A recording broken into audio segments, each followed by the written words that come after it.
Olá pessoal, tudo bem? A gente vai conversar um pouquinho hoje sobre o músculo do coração, sobre o miocárdio, sobre o seu mecanismo de contração muscular e também alguns aspectos relacionados ao seu potencial elétrico. É importante a gente, desde já, saber que o coração ele é composto de 3 camadas, como nós já vimos, endocárdio, miocárdio e epicárdio. E a maior parte do coração é formada pelo miocárdio, que é esse músculo, né, que forma o coração. Né? O coração só bombeia por conta dessa quantidade muscular que ele tem na sua parede. Vejam que o nosso autor Silverthorne ele fala desse arranjo em espiral, que é importante para que a gente contraia o coração do ápice para a base, ou seja, de baixo para cima, né? Já que a gente sabe que a sístole ventricular, aquela que é necessária para que o sangue passe para as artérias, ela acontece contra a gravidade, né? De baixo para cima.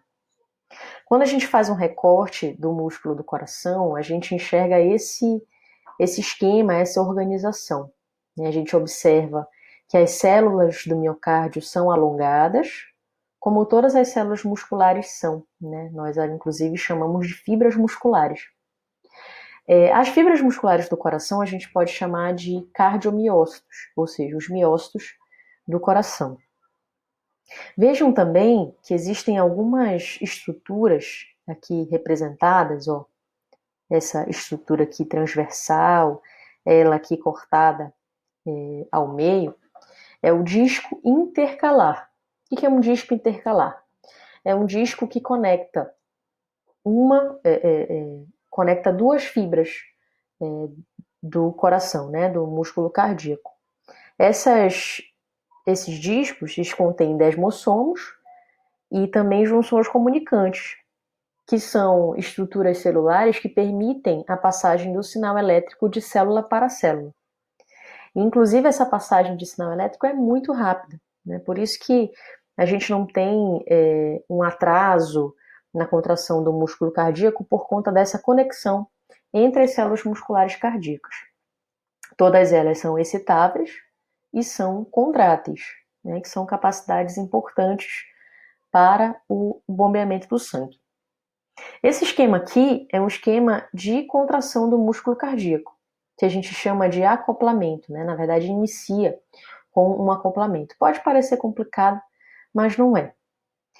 Toda a contração de algum músculo, né, e a gente está falando do músculo cardíaco, inicia com um potencial elétrico, com um potencial de ação. É uma mensagem elétrica, geralmente vinda do sistema nervoso. Lembrando que o sistema cardiovascular, o coração, ele tem uma autonomia, ele tem um marcapasso fisiológico que comanda esse potencial de ação de forma independente do sistema nervoso. Mas é importante saber que essa mensagem chega, né, esse potencial de ação, chega nessa célula contrátil. Né? Esse aqui é o passo 1. Esse potencial de ação, ele chega rapidamente por conta daqueles discos intercalados que nós vimos no outro slide. Aqui o passo 2 é muito importante, né? Porque de acordo com esse potencial de ação, à medida que esse potencial de ação passa pela célula, ele provoca um efeito. E o principal efeito desse potencial de ação é a abertura de canais de cálcio. Então, a gente tem aqui em 2, a gente tem um canal na membrana desse cardiomiócito que se abre quando esse potencial de ação passa.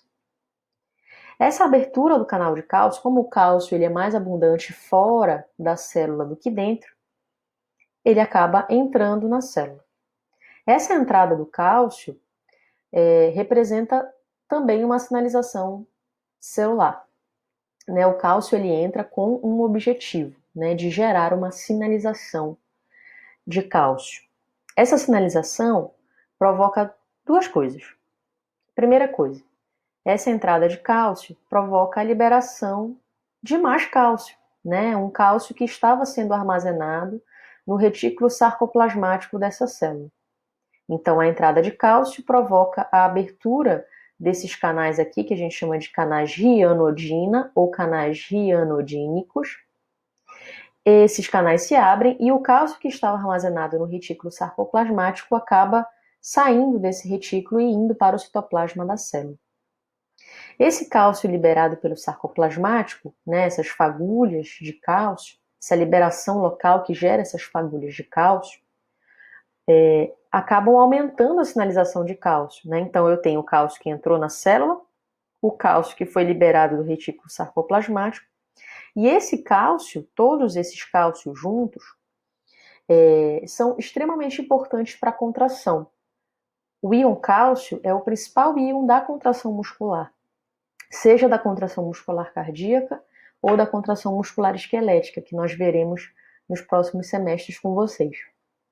Esse cálcio se acopla nas proteínas contráteis, especificamente em uma proteína contrátil, que é a troponina. Esse cálcio é como se fosse um sinal, né? Ele se conecta à troponina e automaticamente inicia o processo de contração. A contração muscular cardíaca é um encurtamento da fibra muscular, né? Ela se encurta e se relaxa, se encurta e se relaxa. O processo de encurtamento é a contração. O relaxamento ele vai acontecer também por conta do desligamento do cálcio da troponina. Então, desse lado aqui nós vemos a contração e desse lado nós vemos o relaxamento. O relaxamento inicia por onde a contração finalizou, que é ao acoplamento do cálcio à troponina. Então, o cálcio se desliga a troponina, a fibra muscular volta ao seu tamanho normal, ou seja, se relaxa. Parte desse cálcio volta ao retículo sarcoplasmático para ser novamente armazenado e parte desse cálcio sai da célula e volta ao meio extracelular. Essa volta ao meio extracelular ela é mediada por alguns canais, né? Então a gente tem aqui um canal que a gente chama de antiporte, cálcio e sódio, ou seja, eu tiro o cálcio, mas ao mesmo tempo entro com o sódio, que vai ser também o motor da bomba de sódio e potássio que nós vemos aqui em 10. Né? O sódio sai e o potássio entra para a pura manutenção do gradiente de sódio no meio extracelular. Então, resumindo, esse é o grande esquema de contração do músculo cardíaco. Isso está no capítulo 14 do livro do Silverthorne e pode ser aprofundado por vocês no estudo individual. Como nós falamos do potencial de ação, né, o potencial de ação é um sinal elétrico, é um potencial elétrico que acontece em todas as células que são excitáveis. As células musculares, as células nervosas, elas são excitáveis. Então, todas elas dependem de um potencial elétrico gerado pelo potencial de íons. Esse gráfico que nós vemos aqui é um gráfico do potencial de ação de membrana de uma célula contrátil do coração. Vejam que a gente tem vários íons envolvidos aqui. A gente tem basicamente 3 íons envolvidos nesse processo, nesse potencial de ação da célula contrátil. Nós temos o sódio, o potássio e o cálcio envolvidos nessa contração. Então vamos passo a passo. Aqui a fase 0 é a fase inicial, tá? Essa fase 0 representa a abertura dos canais de sódio nessa célula. Se eu abro os canais de sódio, lembrem que o sódio sempre é mais abundante fora da célula. Se eu abro um canal de sódio, esse sódio vai entrar na célula. Então é isso que acontece nessa curva 0, ó. A gente tem um potencial, uma voltagem da membrana aumentando por conta da entrada do sódio na célula. Em 1, nós temos um fechamento breve aqui dos canais de sódio. Então vejam que eu tenho aqui a formação de um pico, né? Então, quando eu fecho os canais de sódio, essa voltagem da membrana começa a cair. Ela só não cai por conta desse segundo evento, desse terceiro evento que acontece, na célula do miocárdio. Esse segundo evento representa a abertura dos canais de cálcio e o fechamento dos canais de potássio. Por que é importante essa abertura do canal de cálcio? Lembrem, o canal de cálcio abre, o cálcio entra na célula e mantém a positividade da célula. É por isso que essa membrana permanece no que a gente chama de platô. É um platô de voltagem. Ela permanece num platô porque eu tenho a entrada de cálcio que compensa essa esse fechamento do canal de sódio. Na fase 3, a gente já tem o fechamento do canal de cálcio e a abertura dos canais de potássio. Lembrem que o potássio ele vai deixando a saída do canal a saída do potássio representa que a célula vai ficando mais negativa. Então vejam que essa célula vai tendo um potencial mais negativo nessa fase descendente do potencial. E em 4, eu tenho aqui uma estação de repouso. Vejam que em repouso a célula é negativa, ou seja, a célula tem bem mais íons negativos dentro e tem íons positivos fora. Quando eu abro o canal de sódio, ele entra na célula e deixa essa célula mais positiva. O potássio acontece o contrário. Quando eu abro o canal de potássio, o potássio tende a sair da célula. Portanto, eu perco íons negativos e vou me tornando perco íons positivos, e vou me tornando mais negativo. Esse potencial que a gente vê aqui na sequência não é o potencial mais da célula contrátil, já é o potencial da célula autorrítmica. O que é a célula autorrítmica? É a célula que está no marcapasso fisiológico do coração, que a gente chama de nó sinoatrial. É o nó sinoatrial que vai comandar a frequência cardíaca do coração, independente da ação do sistema nervoso. É lógico que nós vimos que o sistema nervoso tem uma influência, por exemplo, no controle da pressão arterial. Porém, quando a gente fala de repouso, o coração por si só tem a sua independência, tem a sua autonomia por meio do marcapasso fisiológico, que é o nó sinoatrial. Aqui a gente mostra o potencial de ação dessa célula marcapasso. Então vejam que a gente tem basicamente também 3 íons nesse processo. A gente tem o sódio nesse primeiro momento, a gente tem o cálcio e a gente tem o potássio. Também, os mesmos íons. A diferença é que os canais desses íons se abrem em momentos diferentes. Vejam que essa célula nunca tem um potencial de repouso, ela nunca repousa, ela não tem um potencial de repouso clássico como nós vimos na célula contrátil. Ela tem um potencial que a gente chama de potencial marcapasso, que é um potencial que permanece sempre em movimento, sempre preparando o coração para a próxima contração. Então vejam que nessa primeira parte do potencial, a gente tem um canal de sódio que permanece sempre aberto, nunca se fecha. Então essa subida do potencial se dá pela entrada de sódio nessa célula. Aqui nesse ponto menos 40, a gente tem a abertura dos canais de cálcio. Essa abertura dos canais de cálcio faz com que esse potencial suba de forma bem rápida, né? A gente tem uma curva ascendente rápida. Nesse ponto aqui, próximo de 20 milivolts, os canais de cálcio se fecham e os canais de potássio se abrem. Quando os canais de potássio se abrem, o potássio sai da célula e deixa a célula mais negativa, como nós vimos aqui nessa descendente.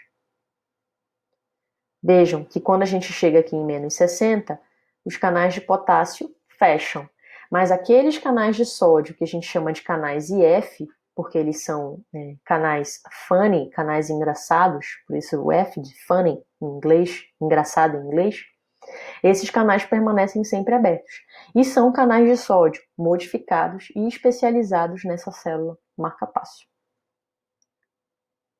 Aí, aqui nesse slide, nós temos um resumo das fases do potencial de ação do músculo cardíaco. Aqui a gente tem o potencial da célula contrátil e aqui a gente tem o potencial da célula autorrítmica. Vejam que são gráficos diferentes, fiquem atentos a isso.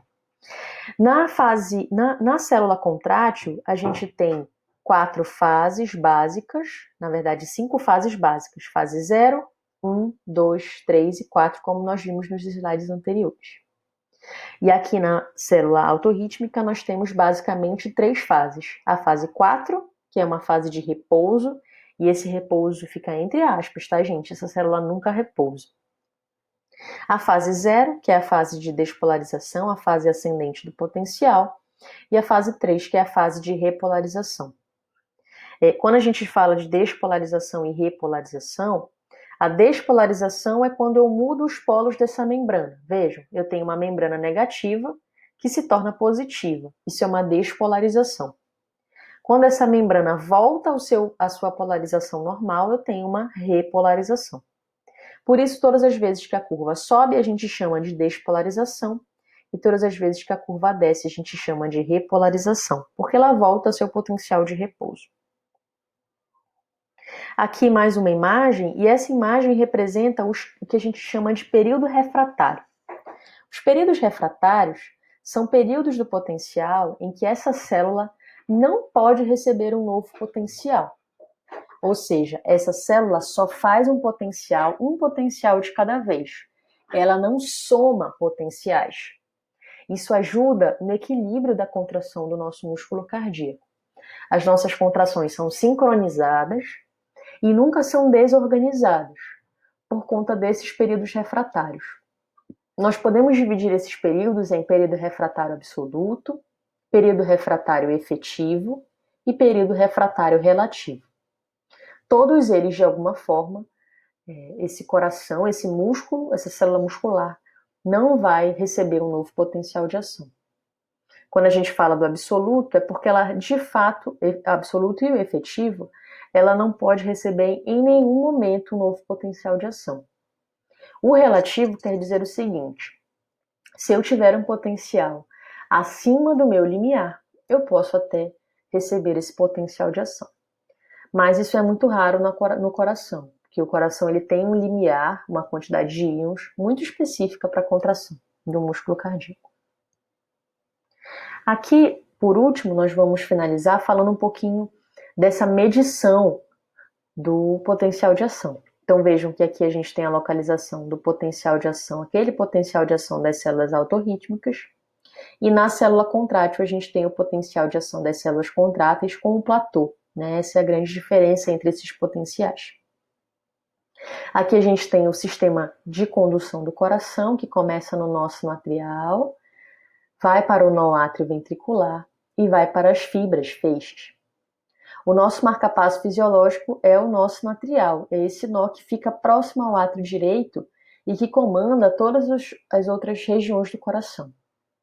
Esses potenciais que saem do nó sinoatrial chegam no nó átrio-ventricular. Esse nó átrio-ventricular, pelo próprio nome, nós já imaginamos a localização dele, ele fica entre os átrios e os ventrículos. Esse potencial sai do nó sinoatrial e chega no nó átrio-ventricular. E o nó átrio-ventricular distribui esse potencial para o resto do coração. E assim se dá essa contração do músculo cardíaco. Nós medimos os potenciais de ação do coração por meio de um exame chamado eletrocardiograma. Ele mostra a atividade elétrica das células do coração. Vocês já devem ter visto em algum exame essas curvas do eletrocardiograma, que podem até parecer um pouco complicadas para a gente, mas na verdade não são tão complicadas assim. Então a gente vai destrinchar um pouquinho esse eletrocardiograma. A gente tem aqui uma onda que a gente chama de onda P. Temos o complexo QRS, que é essa grande curva aqui destacada. E temos a onda T. Essa onda P, ela representa a despolarização dos nossos átrios, ou seja, essa despolarização dos átrios vai gerar a contração dos átrios. O complexo QRS representa os potenciais que precedem, que são gerados antes da contração dos ventrículos, ou seja, isso aqui, esse complexo QRS, representa a despolarização dos ventrículos que precedem a contração dos ventrículos. E a onda T, ela é gerada pela repolarização dos ventrículos, ou seja, a recuperação, a volta ao repouso do ventrículo. Resumindo, onda P representa a despolarização dos átrios, complexo QRS representa despolarização dos ventrículos e onda T representa a repolarização dos ventrículos. Ué, professora, onde é que está a repolarização dos átrios? A repolarização dos átrios, como é muito breve e tem um potencial elétrico baixo, ela acaba se escondendo por conta dessa magnitude do complexo QRS. Mas essa repolarização dos átrios existe, a gente só não consegue observar no eletrocardiograma. Bom, espero que tenham tirado as dúvidas, que nós tenhamos completado o assunto, né, de sistema cardiovascular, um assunto que nós ainda não tínhamos conversado, e as dúvidas serão tiradas na próxima aula. Até mais!